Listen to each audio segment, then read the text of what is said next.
Hello friends, Mahanadi என்ற எபிசோடில் என்ன நடக்கலாம் அப்படிங்கிறத பற்றி பார்க்கலாம். இன்றைக்கான எபிசோட் ரொம்ப இன்ட்ரெஸ்டிங்கான எமோஷனல் ரொமான்ஸ் காமெடி எபிசோட் அப்படின்னே சொல்லலாம். இன்றைக்கான எபிசோட்டை நினச்சி நான் ரொம்பவுமே பயந்து போயிருந்தேன். ஆனால் இன்றைக்கான எபிசோட்டை இவ்வளோ இன்ட்ரெஸ்டிங்கான எபிசோட்டாக கொடுத்த நம்ம பிரவீன் சாருக்கு நம்ம கண்டிப்பாக தேங்க்ஸ் சொல்லணும். எனக்கு லைட்டாக தொண்டை கட்டியிருக்கு, அட்ஜஸ்ட் பண்ணிக்க, எதுவும் நினச்சிக்காதீங்க.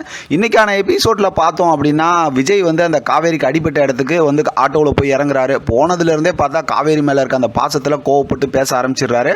அங்கே இருக்கவங்களாம் வந்து விஜயை சமாதானப்படுத்திட்டு அதுக்கப்புறம் ஹாஸ்பிட்டல் கூட்டு போகணும் அப்படிங்கிற விஷயத்த சொல்கிறாங்க. ஒரு கட்டத்தில் அப்புறம் மறுபடியும் வந்து கார் அங்கேயே விட்டுட்டு காவேரியை கூப்பிட்டுக்கிட்டு விஜய் வந்து ஆட்டோவில் ஹாஸ்பிட்டல் போகிறாரு. அங்கே ஹாஸ்பிட்டல் போனதுக்கப்புறம் டாக்டர்கிட்ட போயிட்டு எக்ஸ்ரே எடுக்கணும், ஸ்கேன் எடுக்கணும், அப்படி இப்படின்னு சொல்லி எல்லாமே சொல்கிறாங்க. இப்போ டாக்டர் சொல்கிறாங்க, இது சாதாரண சின்ன காயம் தான், நீங்கள் உங்கள் ஒய்ஃப் மேலே ரொம்பவுமே பாசமாக இருக்கீங்கிறது தெரியுது, ஆனால் இதெல்லாம் ஒன்றும் தேவையில்லை அப்படிங்கிற மாதிரி சொல்லிவிட்டு அதுக்கப்புறம் அதுக்கு லைட்டாக ஒரு இது பேண்டேஜ் ஓட்டி கையில் ஒரு சின்னதாக ஒரு இது போட்டுவிட்டு அப்படியே அமுச்சு விட்டுறாங்க. இப்போ காரில் வரும்போது பார்த்தோம் அப்படின்னா பேச ஆரம்பிச்சிடுறாரு விஜய். வந்து ஒரு கட்டத்தில் பார்த்தோம்னா காவேரி காரை நிறுத்த சொல்லி கீழே இறங்கிடுறாங்க. மறுபடியும் கையெடுத்துலாம் கும்பிட்டு சமாதானப்படுத்தி இனிமேல் நான் ஒன்றும் பேச மாட்டேன்னு சொல்லி அப்புறம் மறுபடியும் காரில் கூப்பிட்டு வராரு. சரியான ஃபன் மூமெண்ட்டாக இருக்குது இன்றைக்கான எபிசோட். நான் எப்பயும் சொல்கிறதான், ஒரு சில எபிசோட் நீங்கள் வந்து டிவியில் பார்த்தீங்கன்னா தான் அதில் இருக்கக்கூடிய அந்த எமோஷனல் ரொமான்ஸ் ஃபீலிங்லாம் உங்களால் உணர முடியும். ஏன்னா அதெல்லாம் நம்மளால் பேசி சொல்ல முடியாது 2 நிமிஷத்தில் அப்படிங்கிறனால தான். இன்றைக்கான எபிசோடு ரொம்பவுமே இன்ட்ரெஸ்டிங்கான எபிசோடாக இருந்துச்சு. அடுத்து வீட்டில் பார்த்தோம்னா மென்டல் வந்து பாட்டிக்கிட்ட பேசிக்கிட்டு இருக்காங்க, அதாவது ராகினி.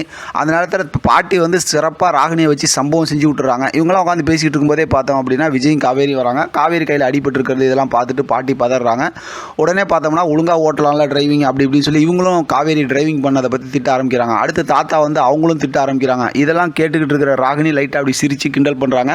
அதனால் காவேரிக்கு ரொம்ப கோவம். காவேரியை பொறுத்த வரைக்கும் என்னென்னா, நான் ஒழுங்காக கார் ஓட்டல அப்படிங்கிறதுனால தான் எனக்கு இந்த திட்டு விழுவுது அப்படிங்கிற மாதிரி அது விஜய் ஏற்றி விட்டுறாரு அப்படிங்கிற மாதிரி சொல்லிட்டு செம ஃபன் மூமெண்ட்டாக போய்கிட்டு இருக்கு. சரியான ஃபன் மூமெண்ட் அப்படின்னே சொல்லலாம். அடுத்து பார்த்தோம் அப்படின்னா தாத்தாவை பார்க்கறதுக்கு காவேரியோட அம்மா வராங்க.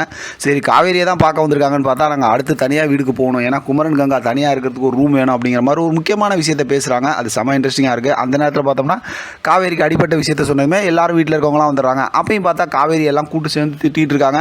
காவேரி வழக்கம் போல் விஜய் மேலே தான் அந்த பழியெல்லாம் எடுத்து போட்டுட்ருக்காங்க. விஜய் வந்து செம ஃபன் கலாட்டா பண்ணி காவேரி 5 நிமிஷம்னு சொன்ன பேச்சு கேட்காம இந்த மாதிரி கார் எடுத்துகிட்டு போய் இடிச்சு நிறுத்திவிட்டாங்க அப்படின்னு சொல்கிறாங்க.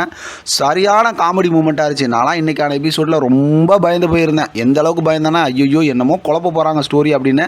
ஆனால் சூப்பரான எபிசோடாக இன்றைக்கான எபிசோட் இருந்துச்சு. ஆனால் அடுத்து குழப்பமான ஒரு ப்ரோமோ வந்திருக்கு. அது சம்மந்தமாக நம்ம அடுத்து பேசலாம். இதை பற்றின உங்களோட கருத்து கமெண்ட் பாக்ஸை தெரியப்படுத்துங்க. தொடர்ந்து ஆதரவு கொடுங்க. தேங்க்யூ ஃப்ரெண்ட், தேங்க்ஸ் ஃபார் வாட்சிங்.